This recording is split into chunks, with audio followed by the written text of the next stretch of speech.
Collector Digvijaysinh Jadeja દ્વારા બોરવાવ ગામે આશરે 150 હેક્ટર ગૌચર અને સરકારી પડતર જમીન ખુલ્લી કરાઈ હતી. ઈંટ બનાવવાનું કારખાનું, 3 રિસોર્ટ, 5 ગોળ બનાવવાના રાબડા તેમજ 2 ઘાસ ભરવાના ગોડાઉન અને સાદા ગોડાઉન દૂર કરાયા હતા. જિલ્લા કલેક્ટર દિગ્વિજયસિંહ જાડેજા દ્વારા તલાળા તાલુકાના બોરવાવ ગામે આશરે 150 હેક્ટર ગૌચર અને સરકારી પડતર જમીન ખુલ્લી કરવા કામગીરી હાથ ધરવામાં આવી છે.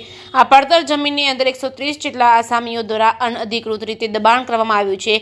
જિલ્લા કલેક્ટરની હાજરીમાં તબેલાની ભેંસોને ગૌચરમાં દબાણ કરી બેસેલા ખેતરમાં ખુલ્લી છોડી દેવામાં આવી હતી. તદુપરાંત કલેક્ટર દ્વારા હિરણ નદીના કિનારે ચેકડેમ પાસે 2 નંબરી સરકારી સર્વે નંબરમાં વૃદ્ધાશ્રમના નામે બિનઅધિકૃત રીતે બનાવેલ બાંધકામને દૂર કરવાની કામગીરી હાથ ધરવામાં આવી છે. આ માટે કલેક્ટરની સૂચના અનુસાર 5 ટીમોનું આયોજન કરી રેવન્યુ વિભાગ, મામલતદાર, તાલુકા વિકાસ અધિકારી તેમજ એસસીએફ, ફોરેસ્ટ તેમજ પોલીસ વિભાગ તેમજ પીજીવીસીએલ તમામ ડિપાર્ટમેન્ટના અધિકારીઓ કર્મચારીઓના સંકલનથી દબાણ દૂર કરવાની કાર્યવાહી હાથ ધરવામાં આવી છે. જે કેસની ગુજરાતી સાથે મહેશ વાજા, સોમનાથ.